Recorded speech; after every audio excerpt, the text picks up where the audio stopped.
Bienvenidos a esta entrevista exclusiva de France 24. Estamos con Juan Manuel Santos, presidente de la República de Colombia, quien llega al final de sus 8 años en 2 mandatos.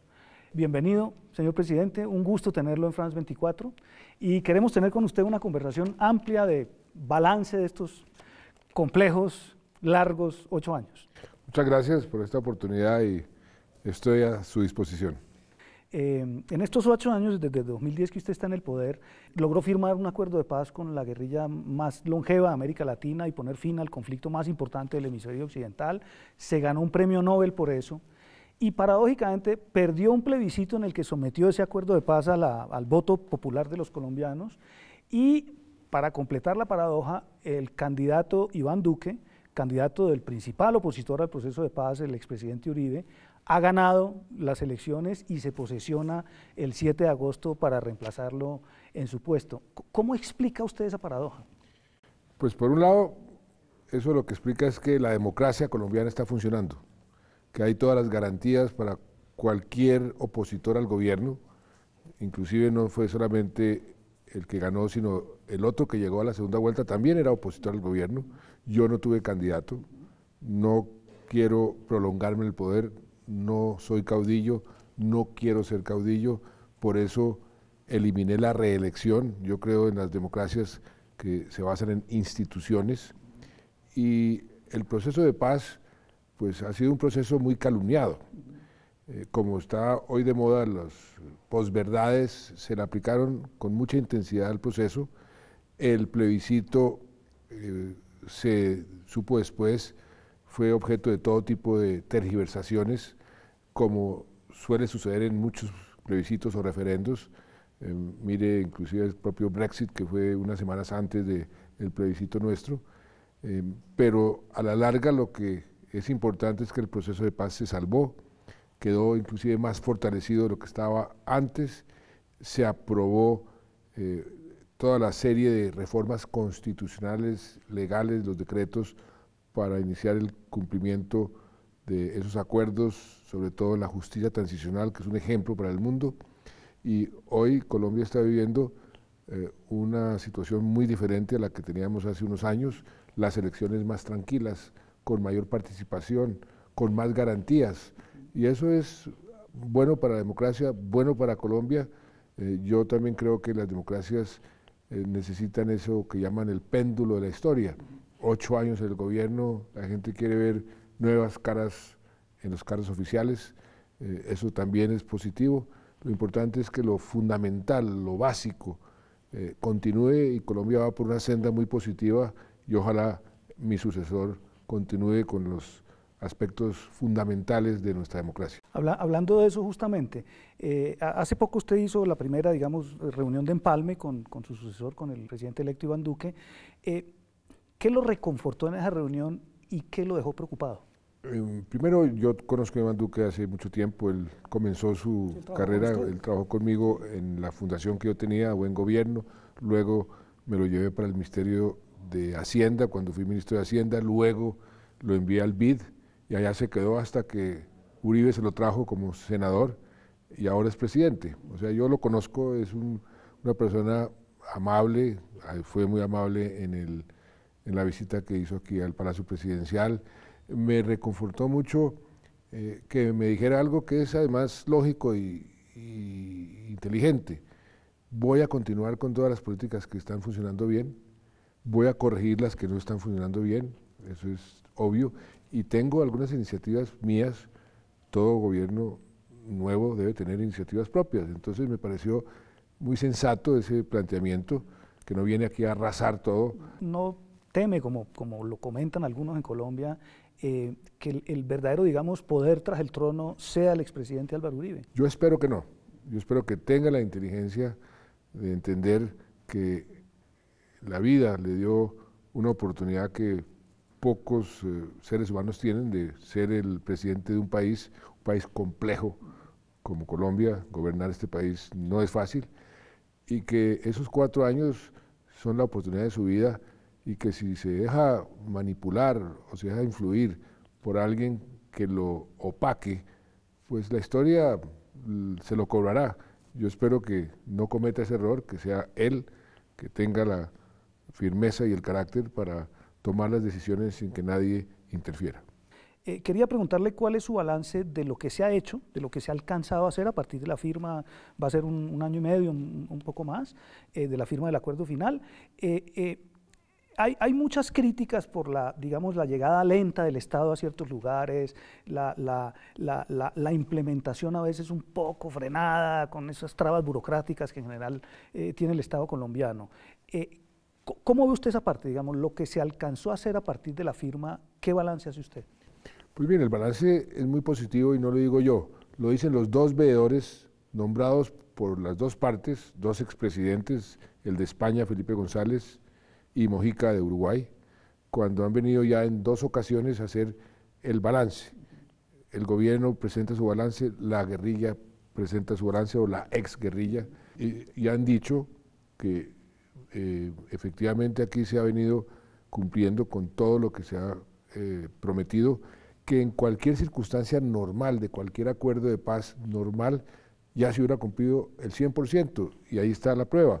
El señor Timochenko, alias Timochenko, votando por primera vez en su vida, ya no como excomandante de un grupo guerrillero, sino como jefe de un partido político desarmado. Se cumplió el año del desarme, este país es diferente, las FARC son un partido político, están listos a participar en el Congreso de la República, o sea que eso que es lo normal en cualquier acuerdo de paz ya se cumplió. ¿Qué hay en este acuerdo que es adicional? Una justicia transicional, que es la primera vez que se negocia entre dos partes bajo el paraguas del Estatuto de Roma. Eso nunca había sucedido. ¿Y eso qué significa? Que por primera vez un país va a tener una justicia transicional bajo ese Estatuto de Roma que garantice que no va a haber impunidad para los crímenes de lesa humanidad, los crímenes atroces. Y aparte de eso, también se negoció, algo que no se ha negociado en ningún otro acuerdo, unos planes de desarrollo para aquellas regiones que fueron golpeadas por el conflicto, abandonadas por el Estado por culpa del conflicto, y por supuesto que un plan de desarrollo no se desarrolla de un año para otro. Por eso se dieron 15 años para implementar esos planes de desarrollo. Se están en este momento diseñando, porque por primera vez estamos haciendo un proceso de abajo para arriba, ser consultados con las comunidades, que las comunidades escojan las prioridades, porque no se puede hacer todo al mismo tiempo. Eso se tiene que finiquitar a finales de este año para que los planes comiencen a ejecutarse en enero del año entrante. Así estaba planeado. Entonces yo sé que mucha gente, por razones políticas, entre ellas las FARC, están diciendo, es que nos han incumplido porque no ha llegado. Eso, bienvenido sea, las FARC están también haciendo política. Entonces, qué bueno que estoy recibiendo críticas del lado de la derecha y del lado de la izquierda, lo que me ratifica que estamos por buen camino. Muy interesante manera de verlo. Lunares importantes. Hay lugares de Colombia, zonas fronterizas, la costa pacífica, donde el crimen organizado o disidencias de las FARC, que de acuerdo al Ministerio de Defensa llegarían a más o menos unos 1.500 hombres en este momento, actúan y someten a la población a un régimen de control, de terror en algunos casos y de situaciones grandes de inseguridad. El asesinato de líderes sociales, de defensores de derechos humanos, que también ha venido creciendo. Hay siempre una disputa entre las organizaciones y el gobierno en cuanto a los números, pero es un hecho que eso viene sucediendo. ¿Eso no son problemas gruesos, importantes? Son problemas, por supuesto, y el gobierno es el primero en estar preocupado con esos problemas. No son anormales. El coletazo de una guerra de 54 años, pues es evidente que deja rezagos. Los grupos criminales que están tratando de llenar los espacios que dejó las FARC en territorios muy alejados, el Estado es demorado por naturaleza en llegar y copar esos espacios, y no están los dos fenómenos independientes, porque los asesinatos de muchos de los líderes sociales tiene que ver con el narcotráfico, tiene que ver con la política que estamos poniendo en marcha para sustituir los cultivos ilícitos por cultivos lícitos de forma voluntaria y erradicar los que haya que erradicar. porque si no, porque los narcotraficantes están viendo que si eso funciona se quedan sin materia prima. Entonces están asesinando los líderes sociales, incluyendo los que las FARC están promoviendo para que organicen las comunidades de manera tal que se haga la sustitución voluntaria de cultivos. Eso el Estado lo está afrontando. Hoy tenemos las mejores Fuerzas Armadas de nuestra historia, con una experiencia que no tiene ninguna otra Fuerza Armada de la región, y estamos dándole unos golpes muy contundentes a esas bandas criminales, y la prueba está en que la más poderosa de esas bandas criminales, que es el llamado Clan del Golfo, está a punto de someterse a la justicia, que son miles de personas que controlan una parte importante de ese narcotráfico, de esa extorsión y de esa criminalidad, que se van a someter a la justicia colombiana. ¿Hay conversaciones con ellos en esa dirección? Hay. Están en curso. Y eso se lo va a trasladar al nuevo presidente. Pues la Fiscalía es la que tiene que recibirlos, porque es un sometimiento a la justicia, no les estamos dando ningún estatus político. Una pregunta que es inevitable es, hay un reporte bastante reciente y lo ratifican los reportes de Naciones Unidas, un crecimiento excepcional, histórico de las hectáreas de coca cultivadas en Colombia. Hay 219.000 según un reporte de la Oficina de Control de Drogas de la Casa Blanca. 209.000, exacto. Yo quería preguntarle, uno, ¿cómo explica eso? Y segundo, además de cuál es la explicación, ¿cómo combatir ese fenómeno? Pues mire, lo estamos combatiendo con una política por primera vez, que puede ser permanente y estructural. ¿Qué pasaba antes? ¿Qué ha pasado durante estos 30, 40 años donde Colombia ha sido el primer exportador de cocaína en los mercados mundiales? Que hemos fumigado más de 1,5 millones de hectáreas, que hemos erradicado miles y miles de hectáreas, y al otro día vuelven y siembran. ¿Por qué? Por el conflicto armado, porque el Estado llegaba y como no podía quedarse, se retiraba e inmediatamente sembraban nuevamente. Entonces estábamos como una especie de bicicleta estática, y por eso obligamos a las FARC a introducir en la agenda como punto específico el tema del narcotráfico, que ha sido para Colombia pues uno de los peores flagelos, que le ha costado más sacrificios que cualquier otro país en esta guerra contra las drogas. Y por primera vez ya se está dando que las comunidades, los campesinos cocaderos están sustituyendo voluntariamente y están reemplazando los cultivos ilícitos por cultivos lícitos. Y paralelamente el Estado está llegando a comprarle esos cultivos lícitos y con el desarrollo. Por eso digo yo que por primera vez va a haber una solución estructural de largo plazo. ¿Por qué crecieron los cultivos? Porque vino la caída del precio del petróleo, se disparó la devaluación y el negocio de la coca se volvió mucho más rentable. También un factor importante, una especie de incentivo perverso. Como comenzamos a hablar de este punto en las negociaciones con las FARC, muchos campesinos dijeron, va a haber sustitución voluntaria, entonces va a haber beneficios, yo de pronto siembro más para hacerme a esos beneficios. Entonces una combinación de factores, pero mire, usted dice que Colombia ha tenido un incremento importante, y es cierto, de los cultivos de coca, pero mire el reporte de los Estados Unidos, 81% de aumento del consumo de cocaína entre el 2013 y el 2017. Aquí hay una corresponsabilidad, y en Francia están consumiendo más coca, y en París, en Londres están consumiendo más coca, y en España mire lo que está pasando. Esto es un problema mundial que Colombia ha venido promoviendo una discusión para que tengamos otro enfoque, porque la guerra que el mundo le declaró a las drogas hace 45 años en Naciones Unidas no se ha ganado, es decir, se perdió, y se perdió ese enfoque puramente punitivo, de mano dura, que no ha funcionado, y por eso es tan importante buscar de manera mancomunada, porque este es un problema que no puede resolver Colombia, no puede resolver solamente Estados Unidos, lo resuelve la comunidad internacional, un enfoque más efectivo. ¿Usted no teme que el proceso queda ahora en manos de quienes fueron sus principales críticos una vez cambie el gobierno, Y no teme, por ejemplo, que programas como esos sean reemplazados por una política más tradicional, más de sustitución forzada, de aspersión aérea, y que se vuelva, digamos, a una política antidrogas como la que usted ha criticado durante estos 8 años. Pues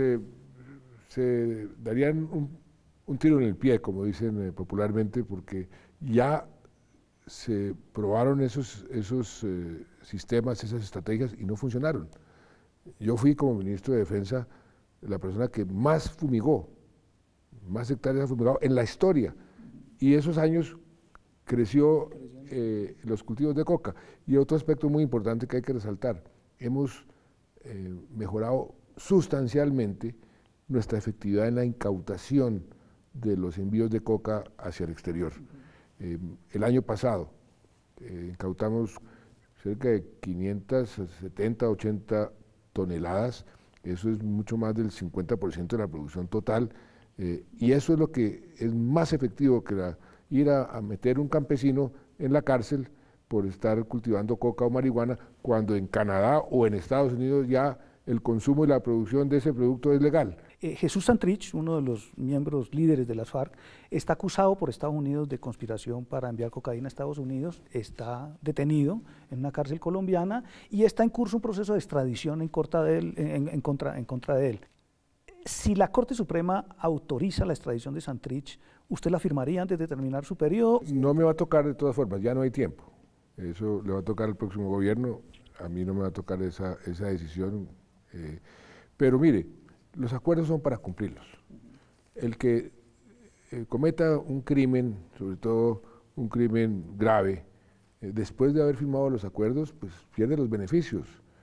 Se trata de unas reglas de juego claras, se le van a dar unos beneficios jurídicos a todos los miembros de las FARC por haber negociado el proceso de paz, por haber entregado las armas, y van a gozar de esos beneficios que inclusive mucha gente critica que son beneficios demasiado grandes. Yo digo que no son demasiado grandes porque hemos salvado miles de vidas y que un proceso de paz siempre conlleva un quita y dame, una negociación, y yo creo que esta negociación fue muy bien realizada, muy bien ejecutada. Pero el tema de fondo es que este país está viviendo una realidad diferente, y le estoy dejando al próximo gobierno no solamente un país sin las FARC, o sea, sin las Fuerzas Armadas Revolucionarias de Colombia, sin la guerrilla más poderosa que ha tenido América Latina, sino un país con mucho menos pobreza. Fuimos el país que más redujo la pobreza en estos últimos 7 años de toda América Latina, con menos desigualdades, el país que más ha reducido la desigualdad, que era vergonzosa en el caso colombiano, porque éramos, después de Haití, el que más desigualdad tenía. Hoy somos promedio. Por supuesto que falta todavía mucha gente que está todavía en la pobreza, pero sacamos 4,5 millones de colombianos, no, 5,400,000 colombianos, perdón, de la pobreza. Redujimos la pobreza extrema a la mitad y redujimos la desigualdad sustancialmente comparado con el resto de los países. Declaramos la educación. Usted me decía que si la paz es el gran logro de mi gobierno, es uno, pero yo creo que es igualmente importante todos los indicadores sociales. Hay cobertura universal en materia de salud, estamos haciendo en materia de educación una verdadera revolución, es gratuita a partir de este gobierno del grado 0 al grado 11, un enfoque en la primera infancia muy importante, que es donde comienzan las desigualdades. Ha subido casi 20 puntos el acceso a la educación superior. En materia de infraestructura, no es sino que usted recorre el país, hay una verdadera revolución, es el proyecto de infraestructura más importante de cualquier país emergente, no de América Latina, de cualquier país emergente. No lo dice el gobierno, ni estas cifras son del gobierno, son de las entidades multilaterales, de los analistas. Todos esos logros que usted menciona, tanto en materia de proceso de paz como en otras áreas, se reflejan sobre todo en, digamos, un aumento del prestigio del país a nivel internacional, en un gran apoyo al proceso de negociación con las FARC fuera de Colombia. En el ingreso a la OECD. Colombia entró a la OECD. Sin embargo, dentro del país la percepción es muy distinta, la popularidad suya es baja, incluso comparada con el promedio de algunos otros presidentes latinoamericanos, y termina el mandato. Internamente, porque exacto, afuera entonces esa soy más contradicción, parece el dicho, Mire, el viejo dicho de que nadie es profeta en su tierra. Pero eso se debe a que yo tengo, en cierta forma, he sido medio churchiliano. ¿Qué quiere decir eso? Que yo he hecho lo que creo que ha sido lo correcto, así sea impopular. Le voy a dar 2 ejemplos recientes, para no hablar del proceso de paz, porque mucha gente me dijo, no se meta en eso, siga con la guerra que usted fue tan exitoso. Lo eligieron como el presidente con el mayor número de votos en la historia de Colombia por haber sido exitoso en la guerra. Siga haciendo la guerra, que eso es lo más popular, pero no era lo correcto, no era lo responsable. La reforma tributaria. Me dijeron, ¿para qué va a ser una reforma tributaria? Amplíe la deuda, aumente la deuda y le deja eso al próximo gobierno. Lo hubiera podido hacer perfectamente, no lo hice porque no era lo responsable. La historia se encargará de ir disipando eso que la política genera, que es esa niebla que distorsiona todo y la verdad sale a relucir. Yo estoy seguro que estos resultados que les estoy diciendo, más temprano que tarde, se reconocerán y que la opinión pública, la percepción va a ir cambiando, porque así ha sucedido con muchísimos mandatarios. En materia de política internacional, me gustaría uno preguntarle por Venezuela, si no ve que hay riesgo, están, como usted lo ha dicho, los puentes rotos en este momento con el gobierno de Maduro desde hace unos meses, y ¿no ve usted que hay el riesgo de que volvamos a situaciones de confrontación muy fuertes una vez el gobierno de Iván Duque acceda a la presidencia? Mire, el tema de Venezuela para mí es el más agudo, el problema más agudo que tenemos, el más complicado. Colombia ha hecho un esfuerzo monumental, más de 1 millón de venezolanos están viviendo en Colombia, los hemos recibido con toda la generosidad del caso, les hemos dado la mano, los hemos registrado para darles salud, para darles educación. Es un problema de marca mayor, mire lo que está pasando en el mundo entero, mire lo que está pasando en Europa, en Estados Unidos, y recibir 1 millón de venezolanos en tan corto tiempo, pues ha sido para Colombia un inmenso sacrificio y lo hacemos con gusto. Pero de la misma forma hemos sido implacables con el régimen que ha producido esa migración. Es increíble que el país más rico de América Latina, con las reservas de petróleo más grandes del mundo, por encima de Arabia Saudita, esté viviendo lo que está viviendo, hambre por falta de alimentos, y se está muriendo la gente por falta de medicamentos, y ni siquiera reciben ayuda. Eso es un régimen que no respeta ningún derecho humano, un régimen que tiene una negación kafkiana de la realidad, y por eso estamos presionando cada vez más para que la comunidad internacional force ahí un cambio en Venezuela, que es lo que le convendría a los venezolanos, primero que todo, a Colombia, que es el país que más está sufriendo con esa crisis, y al resto de la región y del mundo. ¿Cómo ve la relación de Colombia y del gobierno colombiano, que ha sido siempre un aliado privilegiado de Washington, hacia adelante con un personaje como Trump al frente del gobierno allá? Pues no es fácil porque es una persona impredecible, pero nosotros hemos mantenido una relación bipartidista desde hace mucho tiempo, y yo me encargué también de mantener y cultivar esa relación bipartidista. Usted sabe la importancia que el Congreso juega, el papel que juega en las relaciones internacionales en Estados Unidos, y mire lo que sucedió recientemente.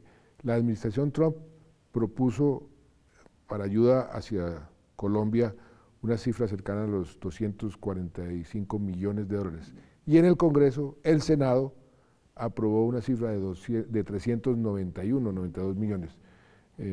Eso es lo que yo quiero mantener, esa relación bipartidista, incluyendo con el gobierno, por supuesto, y los problemas que se vayan presentando, pues irlos capoteando con la diplomacia y con la inteligencia y el pragmatismo que requiera cada situación. Para terminar, usted ha dicho que a diferencia de otros expresidentes, usted quiere dejar gobernar. Sí. Eso indica que no se va a meter en política, que no va a dirigir el Partido Liberal o a crear su propio partido. ¿Qué piensa hacer, presidente, una vez se vaya, aparte de descansar mucho? Pues voy a ensayar lo que llaman el uso de buen retiro. Voy a escribir. Yo he sido periodista toda mi vida. ¿Y qué va a ser? ¿Un libro, memorias? Pues un poquito de todo.